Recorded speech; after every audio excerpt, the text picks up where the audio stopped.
Hello students, here is Ashu Gupta, Assistant Professor. Again welcomes you all on the behalf of the Indraprastha Law College. In today's lecture, we are going to cover about the assessment of land revenue.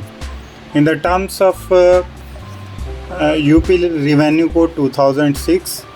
and the provisions relating to the assessment of land revenue is given under section 153 to 162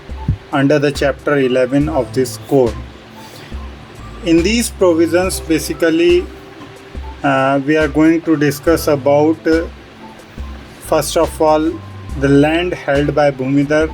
liable to payment of land revenue, which is given under section 153. All lands held by a Bhumidhar wherever situate and to whatever purpose applied shall be liable to assessment and payment of land revenue to the state government, provided that the state government may by notification exempt any land from such liability on such terms and conditions as it may think fit. And land revenue may be assessed on land not withstanding that it has been exempted under the proviso of subsection 1, and no length of occupation shall release any land from the liability to payment of land revenue. Notwithstanding anything contained in subsection 1, subsection 2 or subsection 3, there is some land shall be exempted from the payment of land revenue, that is, the land occupied by buildings other than improvement and graveyards and cremation grounds. Now we will discuss about the land revenue payable by Bhumidhar provisioned under section 154, according to which every person who held any land as a Bhumidhar from before the date of commencement of this code shall pay and continue to pay to the state government the same amount of land revenue which he was liable to pay in respect of such land for the agricultural year preceding the year in which this code comes into force. And every person who after such commencement acquires Bhumidhari rights in any land shall, subject to the provisions of this code, pay to the state government the same amount of land revenue which was payable in respect of such land immediately before the date of such acquisition. Every person who after such commencement acquires Bhumidhari rights in any land where no land revenue was payable in respect of such land immediately before the date of such acquisition shall be liable to pay land revenue determined by the SDO in accordance with such principles as may be prescribed.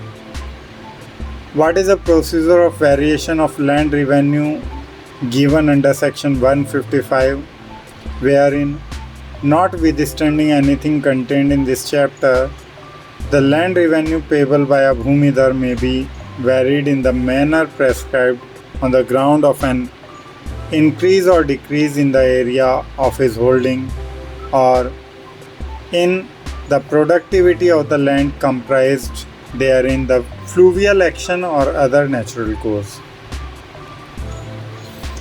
There is also exemption of land revenue in certain cases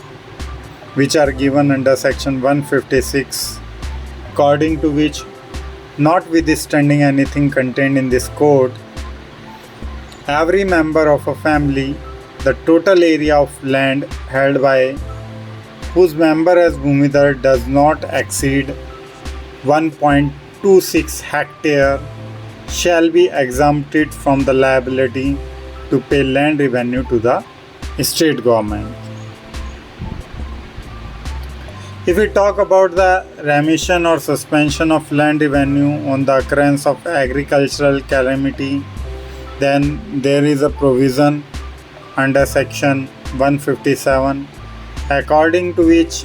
the state government may, on the occurrence of an agricultural calamity affecting the crops of any village or part of village, remit or suspend for any period the whole or any part of the land revenue of any holding affected by such calamity. And the state government may remit or suspend for any period the rent payable by an Assami to the Gram Panchayat in a village or part where such calamity has occurred. State government has some power to remit rent in certain cases given under section 158, according to which whenever the land revenue is increased or decreased under section 155 or is remitted or suspended under section 157, the state government may increase or decrease as the case may be, remit or suspend the whole or part of any rent payable by an Assami other than an Assami of a Gram Panchayat. Now we will discuss about the consequences of suspension of rent under section 159, according to which where the payment of any rent has been suspended under section 157, the period during which suspension continues shall be excluded in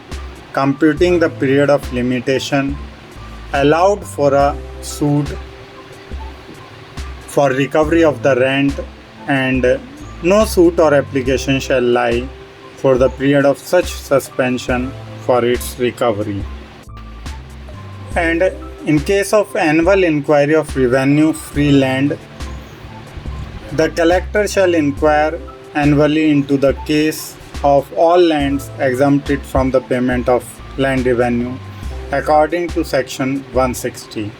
and if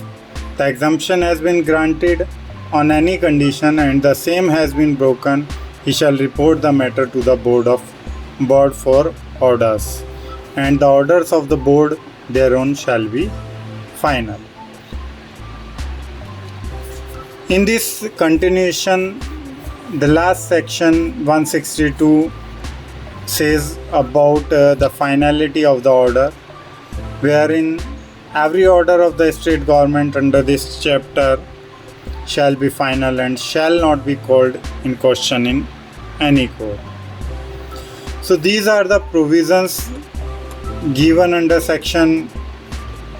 153 to 162 regarding the assessment of land revenue. Hope you will understand it very well and enumerated it into your study. We will meet soon again with the next lecture. Thank you very much.